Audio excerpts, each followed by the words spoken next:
Assalamualaikum guys, welcome back to my channel guys. Apa khabar? Yap, seperti biasa guys ya, kita akan buat video untuk setiap hari. Hari ni guys ya, memang aku dah okey sikit dah. Ikut semalam tak berapa nak baik sangat, tak berapa nasihat. Aku nak buat video, ada je halangan-halangan yang boleh katakan tak sihat ni lah. Tapi Alhamdulillah semuanya berjalan dengan lancar. Dan macam biasa memang hari ni dah okey dah. Macam biasa lah, kalau nak cakap tak sihat tu okey je sebenarnya. Saya boleh buat video, saya still lagi boleh post semua. Tapi semuanya okey je kan? Dan saya terus saya tengah santai sekarang ni. Macam biasa saya buat video sekarang ni, ada beberapa video lah. Lagi saya belum bahas pasal Timnas Indonesia Futsal yang layak ke final bertemu dengan Iran. Dan tahniah juga untuk Timnas Indonesia syarat. Dan saya pun tengah boleh katakan buatlah konten-konten kat TikTok.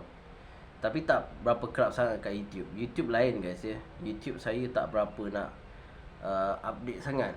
Saya just post yang mana saya boleh post untuk harian saya dan macam-macam lagi lah. Dan ini pun saya tengah TikTok ni update. Saya tengah update ke TikTok. Kena check guys semua benda ni. Jadi kalau saya tak update TikTok macam mana guys ya. Tapi apa guys, korang sentiasa follow TikTok saya dan sentiasa support. Dan hopefully memang saya harap channel ni boleh berkembang lagi lah kan. Ya memang banyak konten-konten yang saya nak buat, tapi macam saya tak berapa nak bersedia sangat.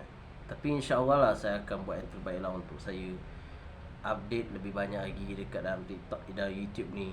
Dan ikutkan ini saya baru update TikTok punya ni.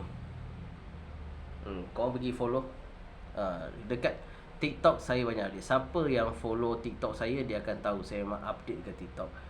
Korang komen kat TikTok je. Kat YouTube ni kalau siapa terus follow, teruskan follow. Teruskan follow dan terima kasih lah ya yang mana yang support channel saya.